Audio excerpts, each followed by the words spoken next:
Thank you, Glenda from Winter Haven.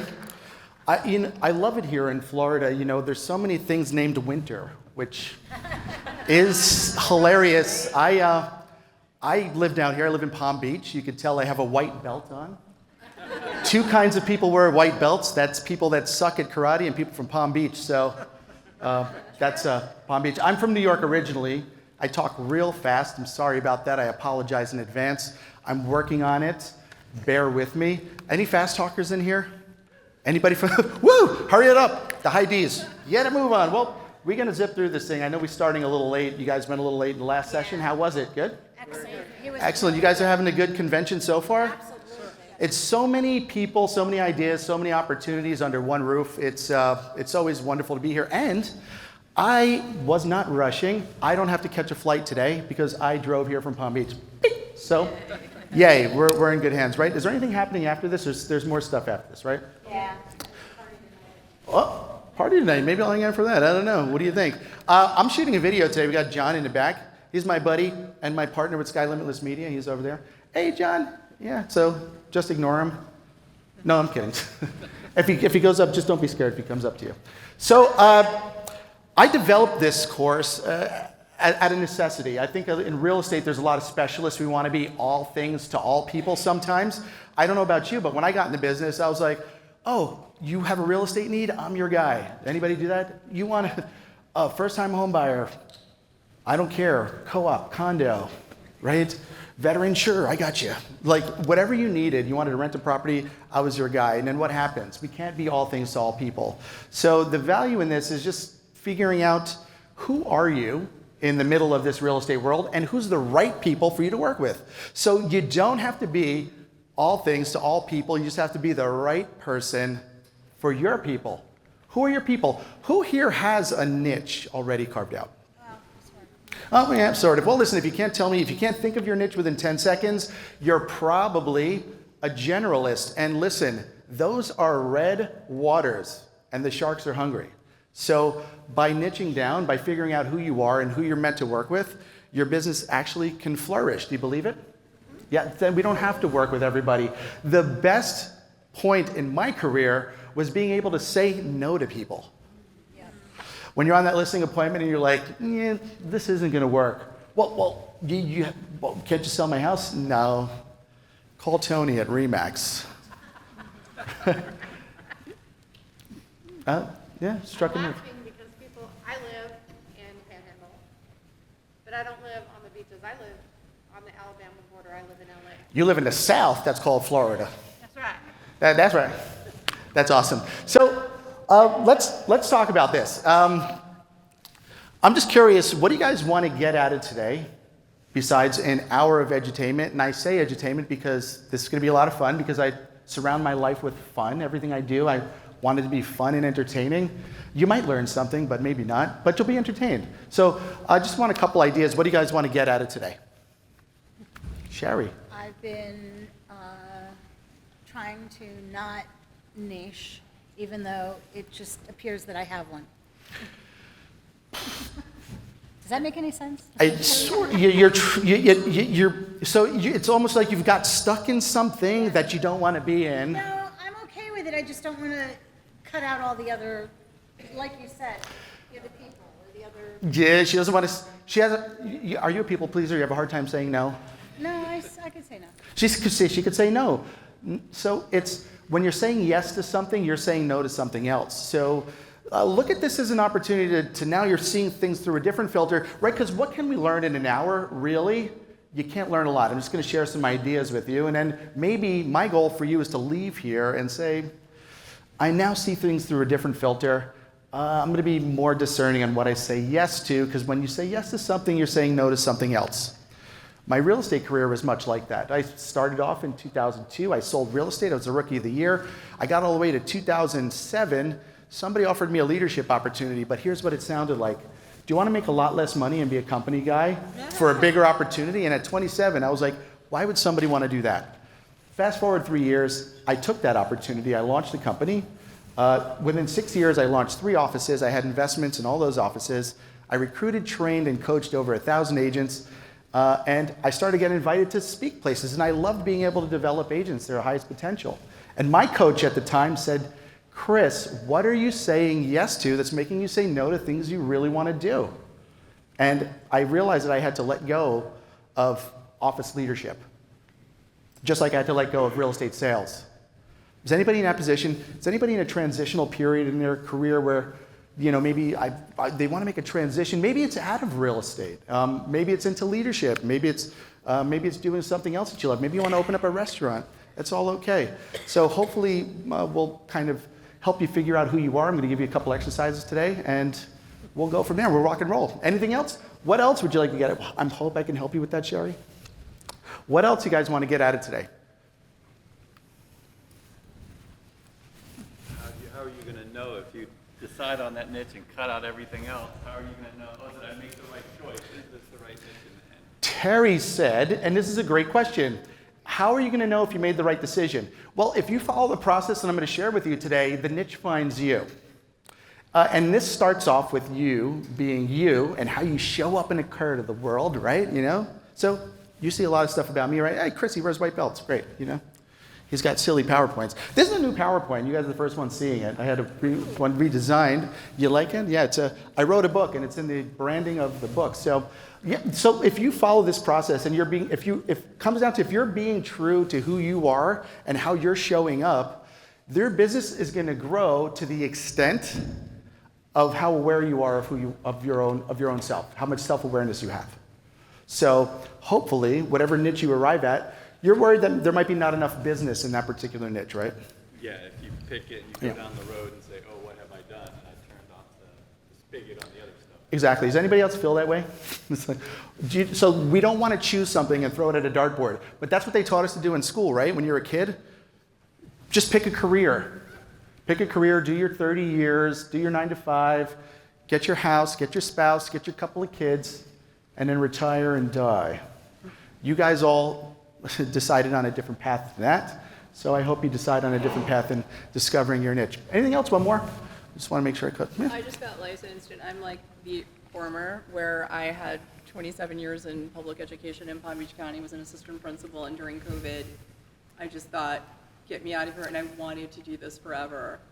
And yet I had a secure position, and I was doing well. I mean, just in terms of my evaluations, I meant. And I finally decided at the very end of 2024, I decided earlier, but that's when I left the district. And not just on a sabbatical, like I actually left. That's it. 27 years in, but you're a teacher and you assistant principal. Yeah, over a huge school in the county, and it was, like you feel like it's sucking the life out of you all the time. Unfortunately, it's just, that's the nature of it. Yeah. And then you got into real estate because. I just got in. Yeah. Well, we got into real estate because the sky's the limit. The sky's the limit. I'm flexible. Everything. Listen, it's. I think this is a great business. I can't think of what else a college dropout like myself could do and have the life that I had. I went to college. I got kicked out of school, and I got into real estate. Figured I'll sell real estate until I figure out what I want to be when I grow up. And it turned out I was really good at it. And hopefully you have the same experience. But round of applause for Beth, man. She took the step out of public education, and she's getting into real estate. We love it. So hopefully you get some good ideas. And that's, I want you to keep that in the back burner as we're talking about discovering your niche. So here's the stuff we're going to do today. We're going to go through a process. First, it's going to start off with why should we niche down? Why should we specialize in real estate at all? Some of you might be sitting there and saying, I don't want to do that, right? But I will tell you that there is riches in the niches. Have you heard that? There's riches in the niches. So we're going to talk about why. I'm going to take you guys through a little process here. Then we're going to figure out who you are. Because we can't figure out who you're meant to work with unless we know who you are first. Does that make sense? And that's what I was saying, right, Terry? Like if you come at it from who am I instead of who do I want to work with, does anybody hate all their clients? Yes. I had a real estate broker. Her name is Jen. I won't share her last name, but she hated all her clients. She worked with investors and she hated them. right? Why did she hate working with investors? She was saying yes to the wrong people. So I gave her homework and said, treat yourself to something like your nails or your hair or a massage, something you like to do when you start turning down your investors that are running you around. It wasn't before long that she stopped working with investors. She's like, wow, I really like working with first-time move-up home sellers, right? So all the people she had sold those houses to became her clients. She started niching down in that, and she was much happier. But if you're working with people that you don't like, you can make changes there, right? Yeah. It sucks the life out of you. It's not even worth doing. So we're going to talk about who your ideal client is. Now that we know who we are, how we're occurring to the world, who's our ideal client, who are we meant to work with, right? And then that's when the fun starts. And then we're going to craft a niche statement. So who are we? Who are we meant to work with? How do I communicate that to the world, right? Are you guys big on social media? I hate social media, but it's like a necessary evil, right? Billy Parrott's here. Hey, Billy. We know Billy's in town. Billy's in town from Montana. Thanks for visiting us, good old Montana. And when people see you when they recognize you from social media and they're just like, hey, you're just like you are in your videos, you're just like how you're showing up in your marketing materials, that's the kind of alignment that you want. So I want you guys to have some serious clarity around your alignment today. Am I showing up everywhere like who I am, authentically? We're going to craft a statement, and then we're going to talk about building a targeted marketing campaign, right? So rather than, are you guys doing marketing campaigns? Hey, you want to know how much your house is worth? You want to buy this house? These are very general, right? We've seen those things. You can go to the trade floor here. There's a million marketing companies that are going to sell you their marketing package that works. There's no specialization. There's no your flavor to it. I call it your shariness, right? So like I say the Christmas, I bring the Christmas. It's just your name with an S on the end of it, right, Terry? The Terryness. We've all got it. So I want to help you discover that. And then we'll send you on your merry way. So who here considers himself a specialist in a particular niche or area of real estate? Let's hear it, Terry. She doesn't want to tell us, but she's going to. I didn't try, but over 55, people downsizing, dying. Over 55, don't say dying. No, seriously, their kids. Over 55 is very much. selling the house that the parent Okay. has passed. I got so, and she's not trying, but it's showing up. It just happened. That's a thing. Who else? Distressed property. Distressed properties, huge, man. You're going to be very busy soon. I already am. You're starting to get there, right? Anybody else to throw them out there? Property management. Lakefront properties, and that's a specific body of water, right? You've got quite a few lakes here in Florida. Property management, that's cool. So these are great. These are examples of niches. Now there's more fun stuff in here. So maybe you are the property manager that likes Corvettes, or you're the lakefront agent that likes dogs or something, right? So incorporating a little bit more of yourself, and now we're going to talk about that. We put together our statement. So in order to understand this, I want to talk to you guys the progression of economic value. So first we had the agrarian society. This lasted about 1,000 years, right? We had commodities. They grew from the ground, right? We had gold, we had stone, wood, things that grew from the ground. We extracted those things. And then what did we do? The Industrial Revolution came along, and we made those things into goods, right? Following me? But then what happens to goods? Goods become commoditized, and then what happens? Once a good becomes commoditized, it all becomes about supply and demand. How much is it going to cost me, right? And then it's the cheapest. So that's the antidote to that was customizing a good, and then we turned that into a service. And we deliver those services. And what business are you in? The service. People say that we're in the service industry. But what happened, particularly this COVID happened and the quarantine happened, and nobody could service anybody. So what started to happen? Everybody made a podcast. So funny. All right, so now if we're commoditizing services, it becomes now what? It's a matter of who's going to do it the cheapest. Anybody ever go on a listing appointment? I'm going to list with the other person because they gave me a lower commission. Has that happened? Well, now it's negotiable. Oh, it's always I mean, negotiable. it's always been, yeah, but now the people know it's negotiable. It's always been negotiable. It's always been negotiable. But the thing is if you're competing on the level of a service in a commoditized world, my buddy John, my good buddy John Manzi, who's filming over there, hey bud, he says there's 3 things, good, fast, and cheap. You only get to pick 2 of those things. Good, fast, and cheap. You only get to pick 2 of those things. Now, what's the antidote to this? Is if you customize a service, it becomes an experience. And we stage and create those experiences. This is very important. During COVID, what shut down? We had a lot of big stores shut down, retail stores, right? Like things like Sears and all these big stores. And what moved into their places in your neighborhoods? We see experiential things, don't we? We see things like health clubs and restaurants and axe throwing places and, game places and things like that. Things to do, experiences. So consider that with commodities, it's all about supply and demand, and it comes down to availability. Then through goods, we want to control, we want to keep those costs down because it's all about how much it's going to cost. Services, we want to constantly improve that. It's all about the quality of that service. But again, if you commoditize service, you're competing in a world where it's just about good, fast, and cheap. That's it. Now, here's what I want to talk to you about. Experience. Now, the business imperative for us, for an experience economic society that we're living in, is to render authenticity, right? To be real. So, how do we do that? This is the new way that people are deciding what they. Has anybody ever made a buying decision because they had a great experience? Yeah. If you're going to buy a car is the same across the board. How do you choose who you're going to buy the car from? And sometimes we know exactly what we want before we walk onto the car dealership lot, don't we? We know, as the modern day consumer is educated enough, that we know what we're looking for. So we're going to go with somebody that's going to give us the best experience. Consider Starbucks turned a 30-cent cup of coffee into an $8 experience and vibe, didn't it? Your vibe is your tribe. So this is how consumers are now making decisions.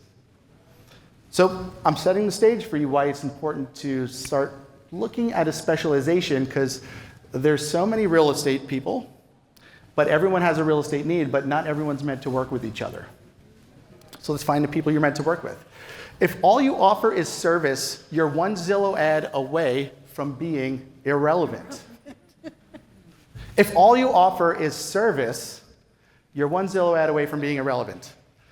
What would you like? Oh, wait, I'm going backwards here. So think about this. I know the room got weird with the Zillow ads. Zillow ads are working very well for some people. If you create an experience, they'll never forget you. An experience is a moment. It's a memory. When you think back at the best hotels you've stayed at, do you think about experiences? What's the difference between Holiday Inn and Ritz-Carlton? Everything. Well, is it really everything? Let me ask you this. When you go to stay at a hotel, what do you expect from that hotel? Cleanliness. What else? Good service. What else? Food. A clean bed, a clean shower. Right? An extra roll of toilet paper. So, when you get those things, whether it's at a Holiday Inn or a Ritz-Carlton, are you like writing back to home? Are you calling people, oh my God, this place is so amazing? Are you? You're not. Now, I stayed at the Ritz-Carlton in Amelia Island one time, and my flight was late. I had a speaking engagement over there. Woo! Amelia Island! Yeah. So I rolled up there, and they walked out from behind the front desk, and they were like, Mr. Bazes, thank you. We heard your flight was going to be late, so we had the chef keep the restaurant open a few extra minutes to give you some food. Why don't you go get yourself something to eat while we take your little bags up to the room? And then I finished, and they walked me out to my room and gave me a glass of champagne, and he showed me around. And I got to my room, and in my room, the towels were folded like animals. And there was an orchid with a little letter. And there was a pillow with a chocolate mint on it. Now, are these expensive things? A handwritten note? No. A chocolate mint on the pillow? An orchid on the table? But is that wow factor, right? Did they provide an experience? Yeah, and then you're like, you got to see what these people did for me. I can't believe it, right? So what is your chocolate mint on the pillow? What's going to make you special? What's going to make you memorable? How are you going to create an experience that's going to make people never forget you? And I will tell you, generalists are forgettable. Specialists are referable. Hmm? Do you guys have a friend that has a guy for everything? I got Vince. He's in Staten Island, Vince. Oh yeah, bro, I got a guy. It doesn't matter what you need. If you need a plumber, you need a limo, you need to sell a car, he's got a guy for everything. You want the Vince in your life. You want your clients, people that you've worked with, to scream your names from the rooftop and be like, you've got to use Sherry. You've got to use Sherry. Nobody works with 55 plus dying people like Sherry. Downside. That's seriously downsizing, I'd say, going from a house to a grave. That's even, I would say so. So, how do you position yourself? And the answer is in defining a niche that aligns with who you are, right? So, let's talk about specialization. Standing out in a crowded market. Is there a lot of people with real estate licenses in Florida? I can't tell you how many Uber drivers I meet and say, hey, you'd be great in real estate. And they're like, I do real estate on the side. And then my break out in the hives. Oh, on the side. I'm like, you should drive Uber on the side, man. You should turn on the Uber meter when you're driving people around to houses. Imagine getting paid to show. That'd be fun. Yeah, that would be fun. Right?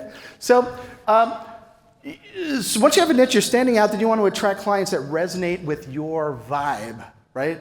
Your vibe attracts your tribe. Who are you? Who are the people that want to hang out with you and work with you? Anybody become friends with people that they've worked with sometimes? Yep, and then you still maintain that client relationship, and they're happy to refer you and give you money. Those are the people you're looking for. Consumers are buying experiences, not just services. I said I was going to talk about a case study. We have Sandy, Sarasota Sandy. Does anybody know Sandy? No, I figured I'm like, let me use someone from Florida. No, but can you go back a slide? You sure I can? And I will make these available for you if you'd like. Oh, yeah? to. That's what Yeah. you keep doing. I know, you can't. Yeah, don't tell me to sit still. When I was a kid, there was no ADHD, there was just ADD. And I'd never gotten medicated, I just deal with it. And I have a job like this. So let's talk about Sandy. Let me tell you about Sandy. I interviewed her, and we're going to see a video real quick. But Sandy was selling real estate in Miami. She relocated from Miami to Sarasota. Not bad, nice move, right? And she said she figured to start learning about the area, she would start writing about it. So she started blogging about the area, and Google liked it. And people started to reach out to her. And the people that were reaching out to her, and this is kind of like a niche that found her, it was C-level executives mostly that were retiring from the Northeast, and they were moving down to the west coast of Florida, and they liked wine. And they liked boating, and they liked golf. So she started realizing this. She's like, man, I guess this is a niche that found me, and she actually enjoyed working with the people. She bought places in the communities that she was servicing. She owns places there. She has an Airbnb business. She lets them come and stay. And now she's still doing it. She's like, oh, I'm getting lazy with the blogging. I got to get back to it. But her phone doesn't stop ringing. She's doing okay. And she's a really nice person. But this is if you want to connect with Sandy. If you need somebody, Sarasota, I say I'll do that for them because I travel around the country and do this stuff, so referrals help, right? Hey, maybe I could talk to you guys about your niche sometime. That'd be fun.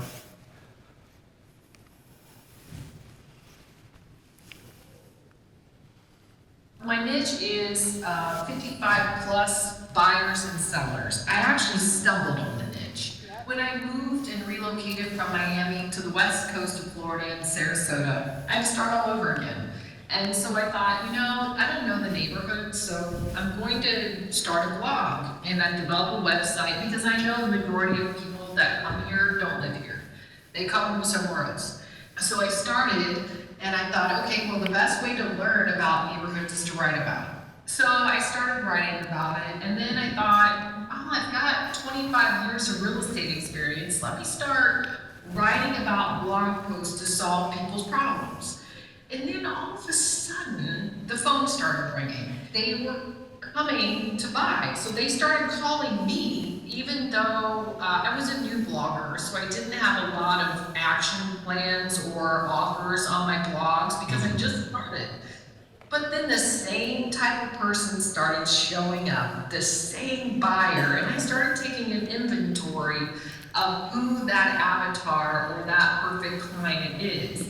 And there were so many commonality in that buyer, and then we started moving into marketing to that particular seller that I stumbled on a formula that actually ended up being a very lucrative and ideal client for me.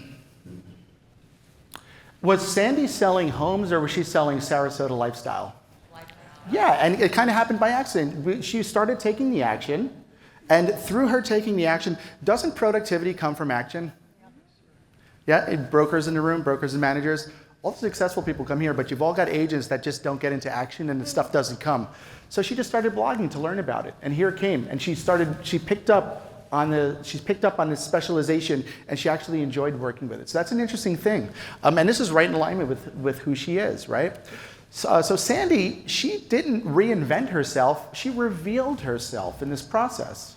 That's kind of cool, right? What if you could show up in the real estate world just exactly like you are, just who you are, and people would love you and say, I want to work with that person. I know there's a real estate agent down in Fort Lauderdale that wears like flip-flops and shorts and Hawaiian shirts, and the other agents are like, I would never work with that guy. And I'm like, you're not meant to work with that guy. You know who's meant to work with that guy? People that want a guy that shows up in flip-flops and shorts. Yeah, so I wear jeans a lot. John wanted me to wear a suit today. I wear jeans. You might say, earlier I had jeans on with a shirt with a barcode on it for my business card, but somebody in Virginia said that they didn't like that I wore jeans. That's a weird thing, isn't it? I don't know, whatever. I'm not meant to work with that person. So she stumbled upon this thing. So let's talk about this 4-step process to kind of discover a working niche for you. And I'm just, who already is a specialist in something? Again, I'm just trying to gauge the room. Cool. So this might be kind of basic level stuff for you guys, but here it is. So start with who you are. That is a thing, isn't it? And consider that your weird might be your wealth. Right? Is there something weird about you that you're scared of, but other people might really love it and you might embrace it? So who are you? What makes you special and unique? Man, in a crowded room with a bunch of realtors all trying to do the same thing, what is the thing about you that is... Did you ever hear the expression, fake it till you make it? Yep. Yeah, they told you that. And you got to fake it till you make it. There I was showing up wearing a suit, and I'm just going to be like all the other guys. It wasn't until I was like, I had a manager my 3rd year in the business. She's like, Chris, you're fun, you're lighthearted, you care about people. That's who you are. Why don't you just go out there and be that? And I was like, nobody wants me. I'm just a 22-year-old kid, you know. She's like, no, people are going to want that. And so that was a huge thing. So in being authentic and figuring out what your strengths are, what makes you unique, and then attracting the right people to work with you. Do people want to work with people that are authentic? Right? People want people that are real. Can you smell fakeness a mile away? We talked about that used car sales vibe, you know? Man, John and I know a guy that laughed at every joke, that even things that are not funny. And to joke around with John, I will say to this guy sometimes things directly insulting him, and he laughs at him because he's not listening. He's just fake laughing. That's fun, isn't it? Don't mess with me. Don't mess with me with a sociological experiment. So also your experiences, consider that the experiences that you've gone through, the gap to close this gap of your specialization is just your experience and wisdom and connecting it with somebody else's challenge or need. Right? What have you gone through in your life? What unique experiences you have? Are you a veteran? Right? Have you been through a traumatic experience? Maybe you were in a bad car accident. Maybe you lost a loved one, and you have a connection with people through that, right? So your weird might just be your winning edge. That's a fun thing. Is anybody in the room weird? The room feels, yeah, that's right. Yeah, oh, Mike, yeah. The room got a little weird. What happened? It is, I know, it's a weird thing. It's a weird thing. So we're going to do an exercise right now. this is, if you want for later, I have a QR code later. It's a niche discovery workbook. It's for self-study. It's for my full-length thing. But I want you guys to take 2 minutes and just write down 3 authentic qualities about yourself. Just what are 3 unique things about yourself? Now we're going to ask some brave people to share what those are.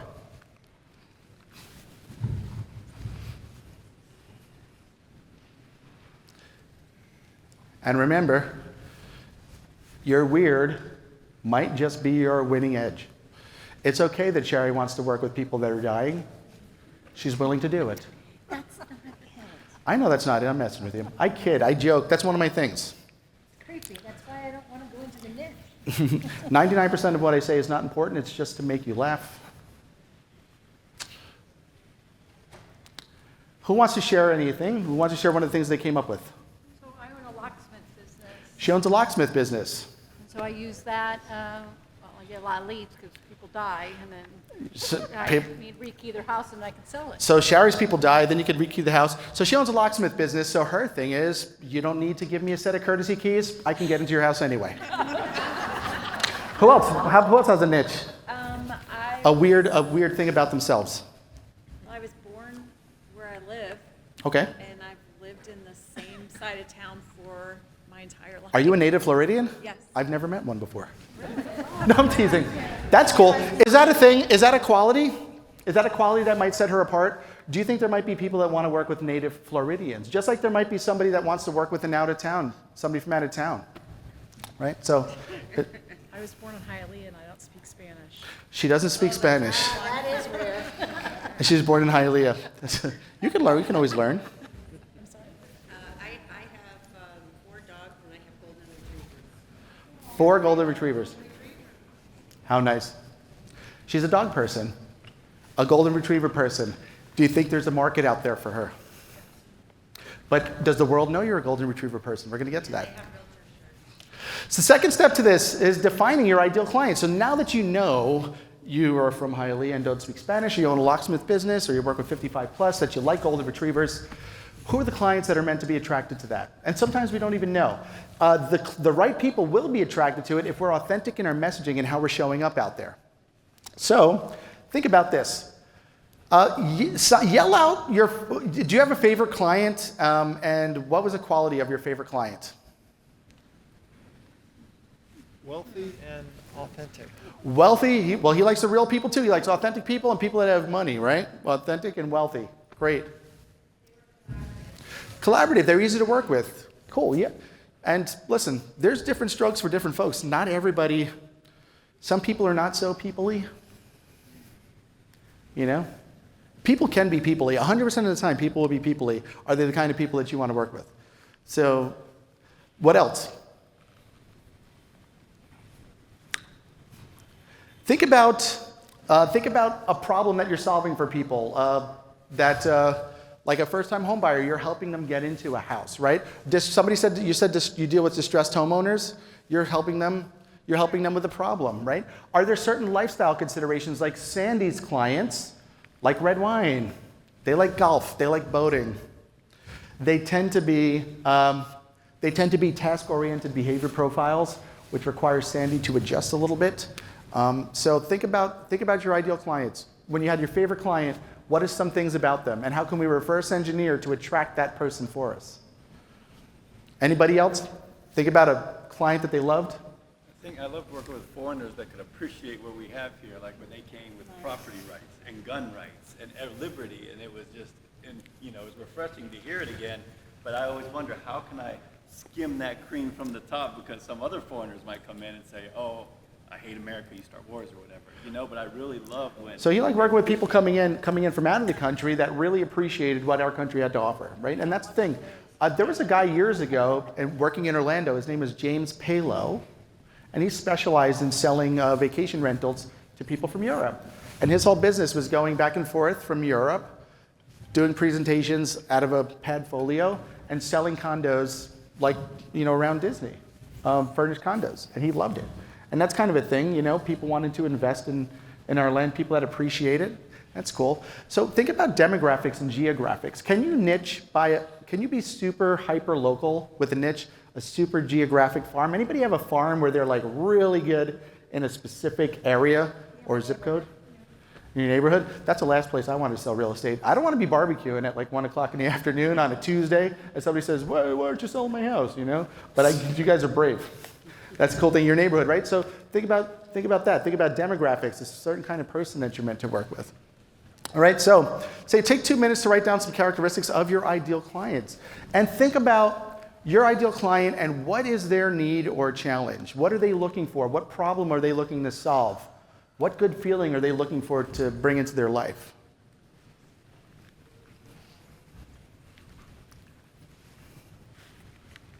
Giving you guys a little bit of opportunity to write stuff down, you know?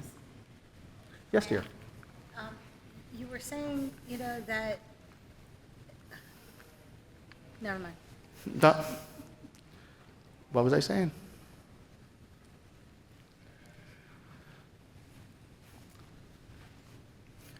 There's me, John. Man, I had more hair here.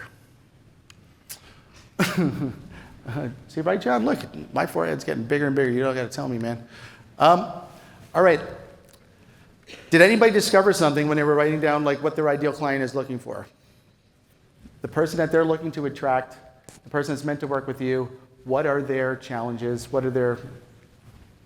My niche, I sell small horse properties. Small horse properties, that's a niche. It's a very, and most of my people want less house and more barn because they want to be outside with Sure. their expensive toy. Okay. So they want more house, they want less house and more barn. Right. Less house and more barn. That's cool, right? Are we able to communicate that to the world? Are we able to get that story out there and then attract people? People are like, that's exactly what I'm looking for. So that's what I'm talking about. So let's talk about putting your niche statement together. It's going to have these elements: who you are, what you do, the clients you serve, which we figured this out right now, and where you specialize in that arena. Okay? So, for example, I specialize in working with divorced dads that are looking for condos that don't feel like bachelor pads. Interesting. Well, I just made that up. That is interesting, right? And could that be something? Yeah, but then what happens, so then you turn off all the ladies that want to buy a place? You don't turn off all the ladies that want to buy a place. It's just what you specialize in. And guess what? You're going to attract those types of people, and you're going to have less competition in that arena. And now you reserve the option to say no to somebody that wants to work with you because it's not your specialty. Why would I say no to anybody who wants to? Because you're so busy with what you do, you're such a specialist that you don't have time to work with other people. Right? Okay. Ford makes cars. Do they make airplanes? They could make airplanes. They probably could. But they make so many cars, they're so good at it, that they stick to that. Right? Does In-N-Out Burger sell anything but burgers? I know, I was there the other day in Vegas. You guys don't have that over here. No. But you have White Castle, which we had in New York. Yeah, there's some White Castles. Yeah, In-N-Out. So I noticed In-N-Out. I said, man, what specialists they are. They're just cranking out. They've got a burger, and they've got a single, a double, and a triple, and that's it, right? So that's what they've got. They're specialists. So why would, if somebody goes in there and wants a chicken sandwich, they're not going to make them a chicken sandwich. That'd be very labor intensive. When you become a specialist and you're getting to a cipher of working with a certain kind of people, you become that assembly line, and it becomes easier and more efficient, and you become better at it, right? So you'll be able to work with more people in less time by, she said, do you want to turn off the ladies? No. You might want to work with that person as they present themselves, but you will have the option to say no because you are so busy that you don't need to say. Does anybody not take a listing that's a certain distance away? No, I'll take anything. Okay, well, so I got my buddy Brett in Jupiter. He's very specific about where he takes listings because he accompanies for every single showing. He accompanies for every listing showing, and that's part of his value proposition to his service. So he's very clear. He's like, if I'm not, he's in Jupiter, and he's like, if I'm not in between, what is it? He's like PGA and somewhere else, and he's like, I refer it out. And to me, I'm like, that's kind of close to refer out. Yeah. But he's doing okay. He did $46 million last year and worked 8 months. So, yeah, there's something to it. There's something to specializing and making your business big by becoming smaller. Right, so write down a simple statement. Using that formula, here it is. I help your ideal client, whoever that is, find whatever property type by providing and then your unique value. So I help this particular client find a property type in this location by providing this value. And some of you got these things already.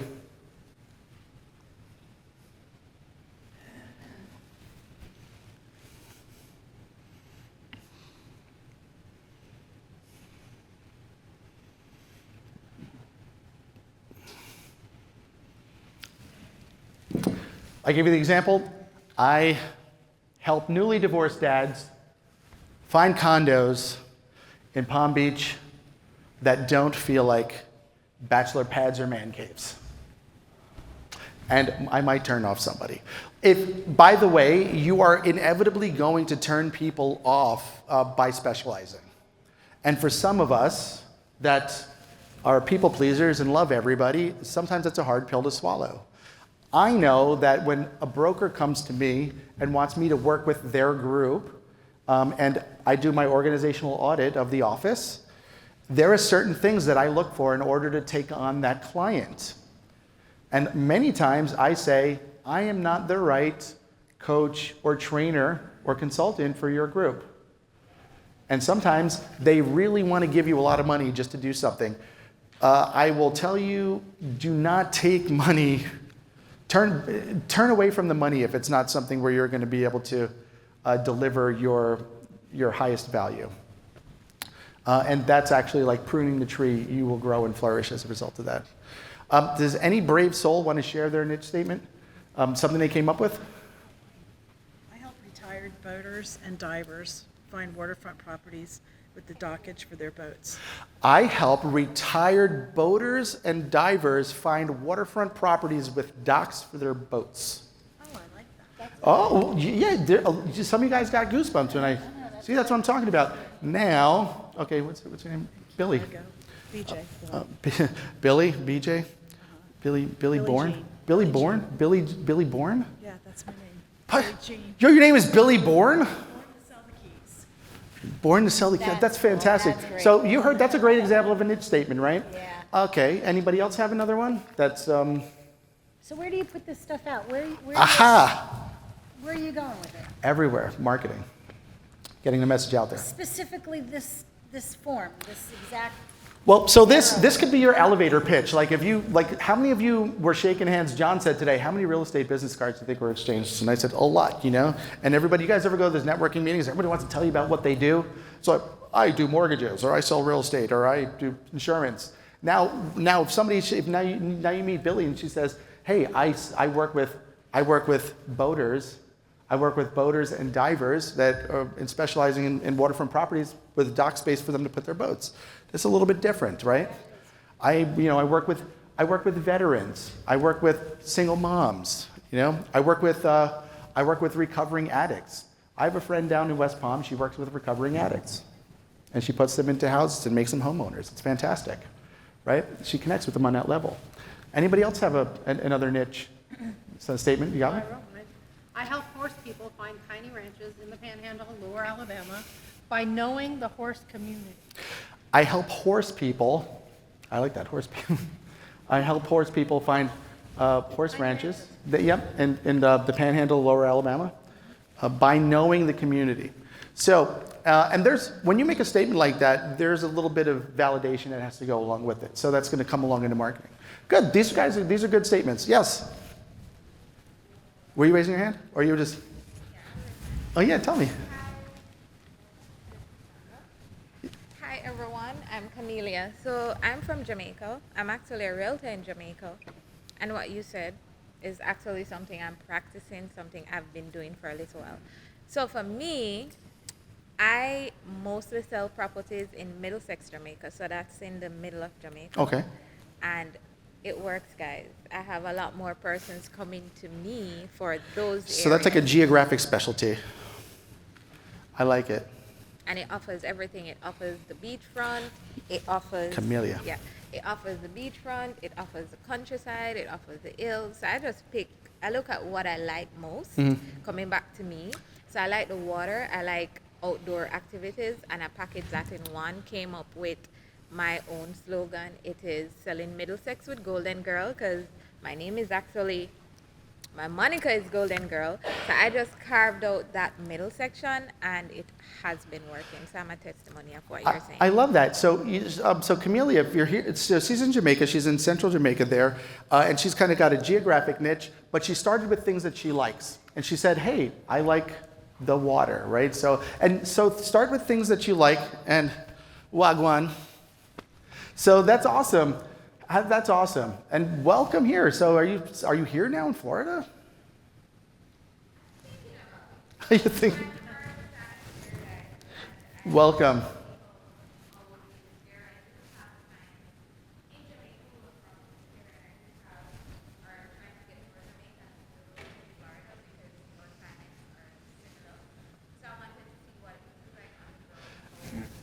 There's a referral opportunity with you guys. Camellia here, by the way. And do a few of you Floridians, do you guys have people in your database that are looking to invest in foreign real estate sometimes, right? Yeah? Yeah? Oh, my tax bill's coming around for my condo. Things got expensive here, didn't it?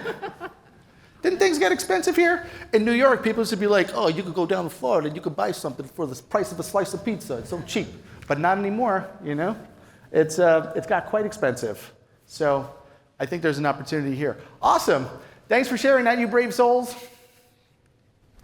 Anybody else come up with any other successful niches that we haven't talked about? I want to hear them, and we got a couple of good ones.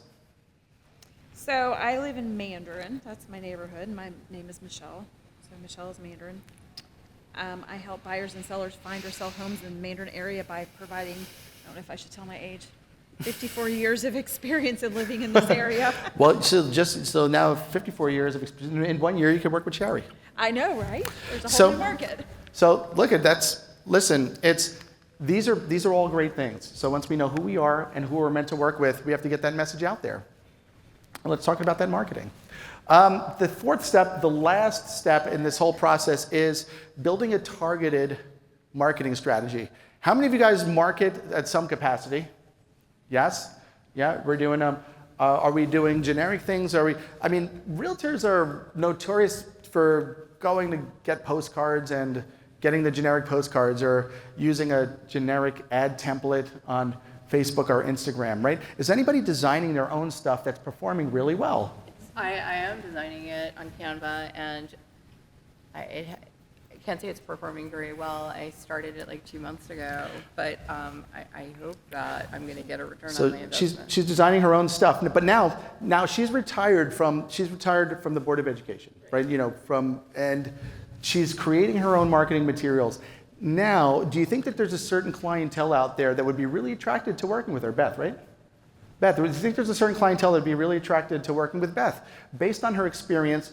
Now, by the way, she said she's new to the business. If you are a specialist in something, do you think it's less likely or more likely that someone's going to ask you how long you've been in the business or how many houses you've sold?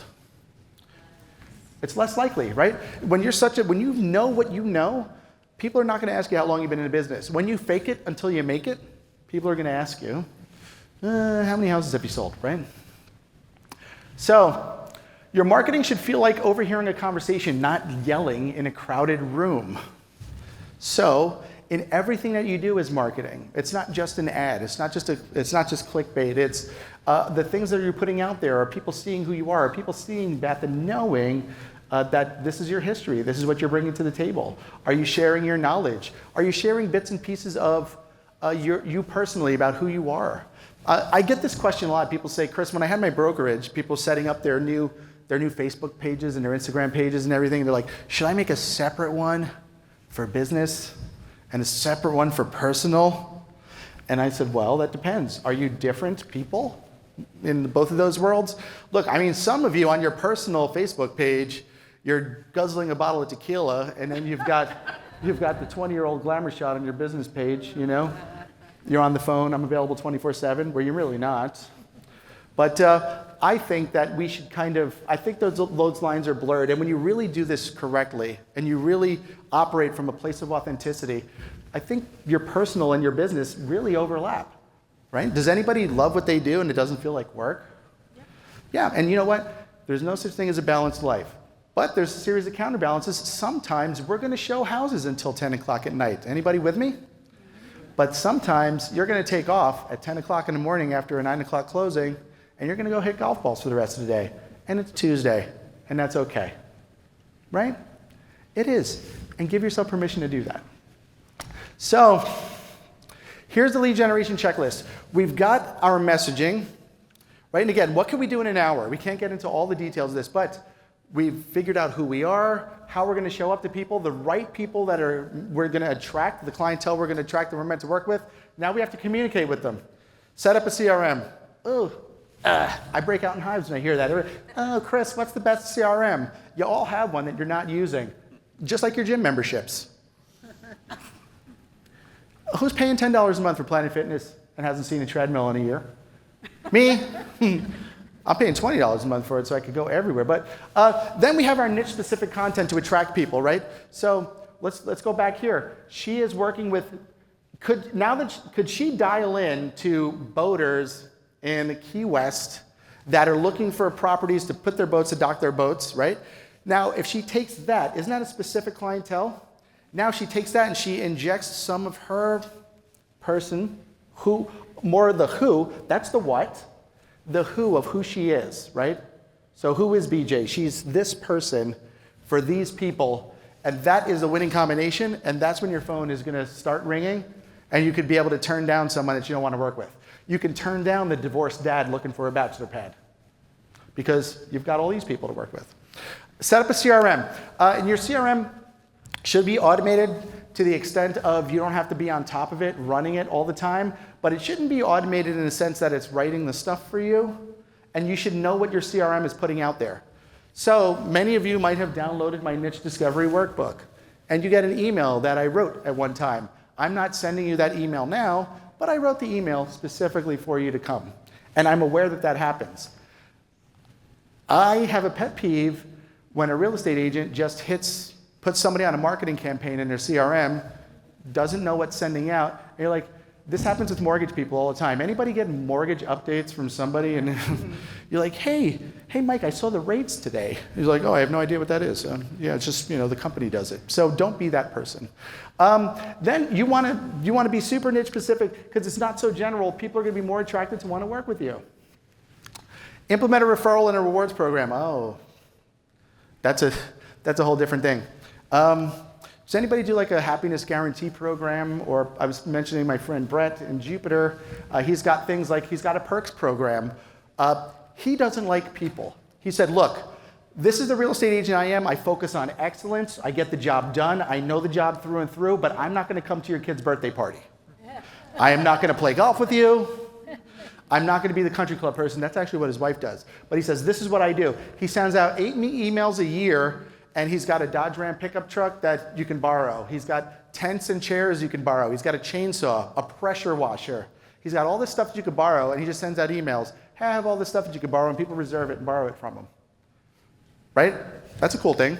That's what he does. He doesn't have to talk to people. He doesn't have to be warm and fuzzy. Because Brett is not so warm and fuzzy. And what kind of people does he attract? People that want excellence. I'm the have a beer with guy, right? Has anybody ever gotten like a listing appointment because you went over and you got along with somebody and they cracked open a bottle of wine, you left the listing and you didn't talk about real estate at all? Yes. Yes. Drunk with a listing, that's fun. Drunk with a listing in hand. So now you have all this stuff. You're putting it out there on your social media. You've got the data that you need to dial in and do really targeted ads where you don't have to spend a lot of money on ads. And now guess what those ads? They're getting right to the people. I'm directing my ads to people that own boats, that live in this area. Or like Sandy knows her people are moving to Sarasota from these particular areas. So where is she focusing her ads and her blogs and her language? In the Northeast, because her buyers are coming from the Northeast. Right? So she's getting specific with that. Now you throw something out there, you dangle the carrot. Hey, here's my free thing. Opt into my thing, and now they're in your CRM. And now you've got them, and you tag them, and now you know you've got a boat owner that lives in this area that likes these things, and maybe they like Starbucks. And maybe, how do you know they like Starbucks? Because I offered them a free Starbucks gift card to fill out a survey. Oh, that's what happens, right? You guys get Target, do you guys get Target marketed ads? You guys ever go on a vacation because you just keep seeing the same vacation all the time? You're like, I guess I'll just go there. Yes. How do they figure it out? It's all these data points. So what's running in the background of Meta and Google and all these things, all these different data points, put that internally and say, what are these data points for me? Like for somebody, did you ever search for something on Google or search and said, why am I, like search for a real estate agent and say, why am I not coming up in this search? Or have you ever lost a piece of business or a listing or a client to somebody else that specialized? Has that ever happened? I've never heard of this person, but they got hired because they specialize in horse farms, right? I might lose a listing to her because she specializes in horse farms, but I've never heard of her. But I never heard of her because she specializes in horse farms. You get it? And you're like, oh, she's everywhere in the horse world. That's what I'm talking about, guys. And then here's the hardest thing. Be consistent. Because my first broker said, Chris, focus and consistency will outdo talent every day of the week. And I said, I'm really focused and consistent. We're going to lunch and happy hour, and I'm sure it's going to bring me a return. But be consistent, and then track your progress too. Track your results. Do different things. I mean, look, you're going to be putting ads out there, right, Beth? Like new things and see what people are responding to. And ask people, how am I showing up for you? What are some things you could say about me? Are people saying the things about you that you want them to say about you? If you listened to a client talking about you as a fly on the wall, would you like what they said? If you were overheard your own eulogy given by a client, are you liking what they're saying? Is that what you intend for them to know about you? Figure all that stuff out. Here it is, your action plan. These are the 4 things I want you to do. Oh, you wanted to do stuff? Yeah. And then let me know. I'd like to hear afterwards all your progress and stuff. I want you to identify your niche and update your branding to be in alignment with that. Get specific. Get weird. Get weird, man. It's cool. Get weird. Start a targeted marketing campaign. So now that you know who you are and who you're doing it for, let's get super targeted. The boat owners that dive or fish that are looking for boats, the horse owners looking for bigger barns than houses. And I'm going to get super, super targeted and specialized in that. Create content that addresses your niche's needs. Everybody, look, the divorced dad has a different need than the single mom, right? Sometimes looking for different things. So let's tailor that. Let's tailor it, be super specialized in how we're getting that message out there. Begin generating leads with a referral program. So you guys, sometimes we're looking for the new business all the time. I guarantee you that if you figure out a niche, you follow these things, and you go back to your database or your cell phone, you would not be able to get through 20 contacts, 20 phone calls, or 20 two-way conversations without someone in your database giving you a referral. If you really dial in that niche and communicate at a high level. Are we good?